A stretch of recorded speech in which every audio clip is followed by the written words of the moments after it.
सभापतिभ्यः आचार्येभ्यः कण्डन् महाभागेभ्यः सभायाम् उपस्थितेभ्यः महद्भ्यः प्रकाण्डपण्डितेभ्यः वैज्ञानिकेभ्यः अनन्तरं वेद अनुरागिणेभ्यः तथा विशिष्य वेदवार्धे रामानुजन् महाभागेभ्यः साष्टाङ्गं मम नमस्कारान् समर्पयामि. Today I am here just because Dr. Ramanujan sir. I worked with him from 2001 to 2006 in the Indian Heritage Group, CDAC Bangalore. Actually, he gave me a lift in my academic career. Further, based on that experience, I could able to join a university as a teacher and a researcher. I cannot express in words how much I owe to you, sir. The topic which I chose is the concept of public health in Atharvaveda. Okay. First of all, let me humbly submit that neither I am a Vedic scholar nor a scientist. I am a simple Sanskrit student working in the interdisciplinary research area. And when I actually looked at the theme of the conference sponsored by Bharat Vidya Bhavan, I was wondering whether this concept can be explored further, because Vedas are the fountainhead of all knowledge.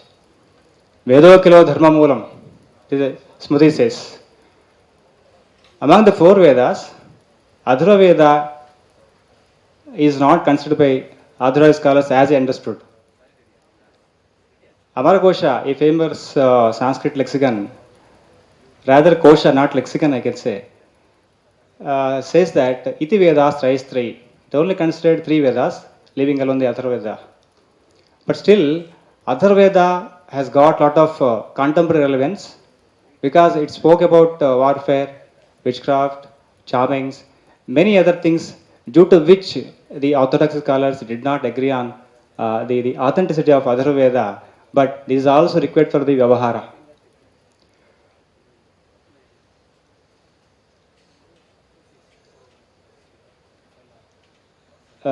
Since there is a shortage of time, we will just go through the slides to present my idea on this, and further sessions are most welcome. The first slide is about health and human life, because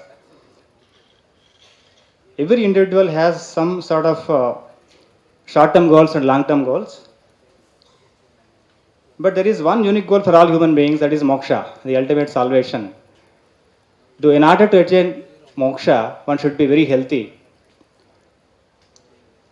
So, we have the Purusharthas here, Dharma, Artha, Kama and Moksha. Based on Dharma, the Artha and Kama are actually governed, and Moksha is the ultimate goal, for which a healthy body is a prerequisite, without which we can't strive hard in realizing the human goal. Charaka in the Sutrasthana itself says a beautiful shloka, Dharmartha Kama Mokshanam Arogyam Moolam Uttamam Rogastasya Pahartaraha Shreyaso Jivitasya Cha. I am giving the translation given by R.K. Sharma and Bhagavan Das. Good health stands at the very root of virtuous acts, acquirement of wealth, gratification of desire, and final emancipation. Diseases are destroyers of health, well-being, and life. And further, the sentence is the translation of Pradurbhuto Manushyanam Antarayo Mahanayam, as you see out there. And it is said by Westerners that a sound mind in a sound body. If health is the grounding factor in leading a virtuous life, then what constitutes good health? Then we go further to inquire about this. The Ahara and Vihara. Next slide, please. Next slide. Thanks. Ahara and Vihara are the prominent factors in one's healthy life. So Gita says, Yukta Ahar Viharasya, Yukta Cheshtasya Karmasu, Yukta Swapnavabodhasya, Yogo Bhavati Dukkhaha. And of course, we have to avoid the kind of viruddhaharas mentioned in the scriptures, particularly in the Ayurveda. 17 types of viruddhaharas have been mentioned. If you uh, not consume such things, we can keep ourselves very healthy mentally and physically. And a certain concept called Swastha Vrta has been narrated in Ayurvedic scriptures, which is nothing but the lifestyle management in modern terminology. Is a beautiful medical or rather ethical concept bestowed on us by the Maharshis of Ayurveda, as Ayurveda is basically preventive in nature, and it says that the goal of Ayurveda is swasthasya swasthya rakshanam aturasya vikara prashamanam cha. Basically, it strives hard to protect the health of the healthy and further treats the sick. This is the goal of the Ayurveda basically. Whereas if you look on the other hand, the modern medicine is it is disease centric, not the patient centric as in Ayurveda. So Ayurveda considers the Prakriti as the health and disease, but whereas the modern medicine never considered the Prakriti, and even it did not understand the full length of Tridoshas, Vata Pitta Kapha explained in Ayurveda. When we look at the concept called Swastha Vrta, this is somewhere near to the modern term called public health. There is a person called CEA Winslow. In 1920, he has given a definition for public health for the first time in Western medicine. I will just read out the definition given by him. He was the Yale professor of public health, and his definition is as follows: the science and art of preventing disease, prolonging life, and promoting health and efficiency through organized community effort. And further, he had several other parameters in defining public health. And he ends with this: organizing these benefits as to enable every citizen to realize his birthright. So, when we look back into the concepts or theories prevalent in Ayurveda, these are very much correlated. And much before the advent of modern medicine, thousands of years back, our Maharshis have been narrated all these concepts as if they could see the anatomy of the person, as if they have seen all the microbes and germs prevalent in the environment without using any scientific equipment. So I could say that Shastra Jnana is different than science. Shastra and science are never same according to me, because Shastra is Indriya Atita Jnana, it gives, and the modern science is Indriya Gata Jnana. Only perceptual knowledge is considered, evidence based research is considered. Whereas our Shastras accepted Pramanas, Pratyaksha, Anumana, Upamana, and Shabda, all scriptural knowledge is based on Shabda Pramana only. Even then, we can argue that the modern science is also based on Pramanas, but they are unaware of this. When you look at the theory on, atomic theory, nobody has seen the actual motion of the atom, for which the invention of which J.J. Thomson has been awarded Nobel Prize. And further, there is no perception at all. You have to infer only. There is some orbit in which actually these molecules are rotating, which is just inferred. But unknowingly, they are also accepting the Anumana Pramana discussed in our Shastras. This is how there is a kind of absurdity in the modern scientific theories. And as I just quoted, Vedokula Dharma Moolam, Yajnavalkya Smriti says that Nisrutam Sarva Shastrantu Veda Shastrat Sanatanat na Veda Shastrat Anyattu Kinchit Shastram Hi Vidyate. And there are 14 Vidyasthanas, 4 Vedas, 6 Vedangas, Purana, Nyaya, Mimamsa, and Dharmashastra, together 14 knowledge base, which is the total treasure house of knowledge in Bharatam. Amongst the 4 Vedas, Atharvaveda has copious references to health and disease. Physicians owe their loyalty to Atharvaveda as per the verse in Charaka Samhita at 1.1.20. And there is a very good verse which is significantly telling the importance of Atharvaveda. Yo dharvanas tad bheshajam tad amrutam yad amrutam tad brahma. Upanishad saying like sarvam khalvidam brahma, prajnana brahma kinds of sentences at us this phenomena. It is contextual to quote the story of Amrita Bandhana of Dhanvantari. Dhanvantari emerged out of the ocean with an Amrita Kalasha in his hand. Amrita drives away the death and bestows us the immortality. Hence, Bheshajam is Amrita, and in turn, it is nothing but the Brahman.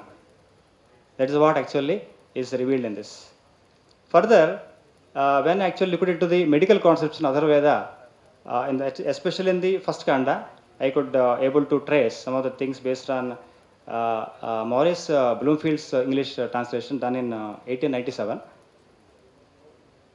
Of course, this is there on the slide. Next slide, please. I'm sorry, I could not follow the slides over there.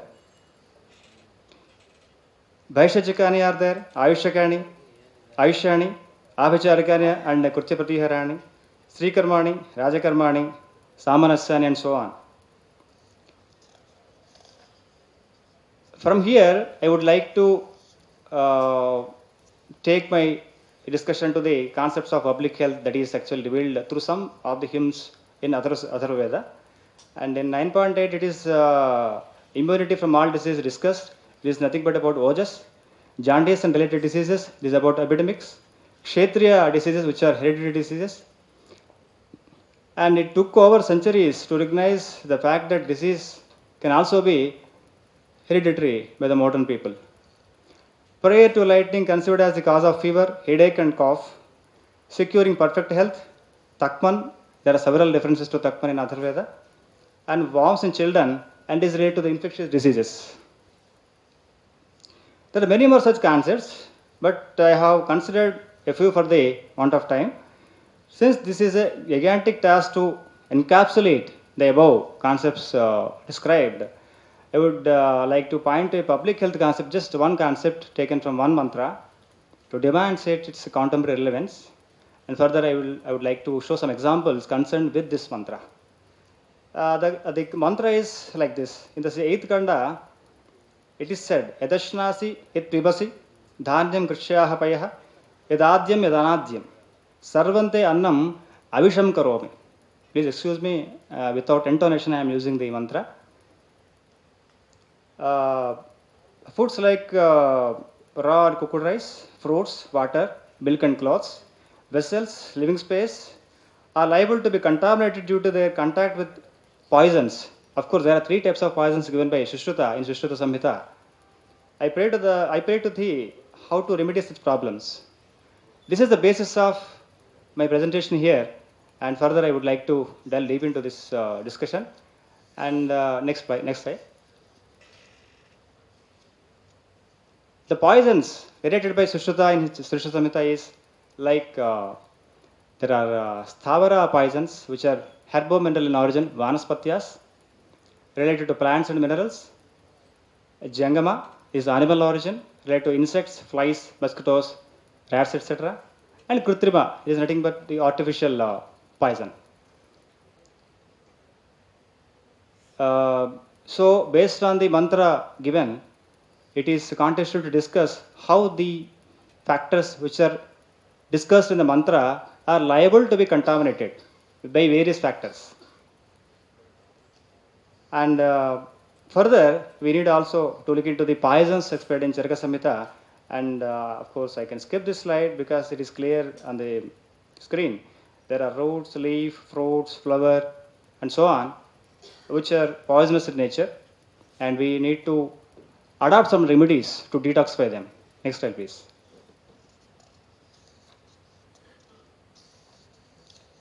And of course, milk poison. This milk poison is related to some kind of Kshira Vrikshas related in Ayurveda. There are 5 kinds of Kshira Vrikshas, under which Nyagrodha, Udumbara kind of trees are included. Metallic poison, which is seen in water. And there are further animal poisons also. This is what actually the 3 types of Vishas described by Shishuta in his scripture. And further, I would like to take up one by one how this can be contemporary in nature. The first one, food poisoning. Annat bhavanti bhutani, annam parabrahmaswarupam, kinds of sentences are attesting the importance of food in our life. The possible contaminations that happen to the instances referred in the Atharvaveda 8th Kanda are: food poisoning happens by eating foods that contain germs like bad bacteria or toxins which are poisonous in substances. Also, incompatible food combinations are also one of the causes. Like this is called wrong combinations or viruddhahara rather. Milk versus banana should not be taken further. And ghee versus honey.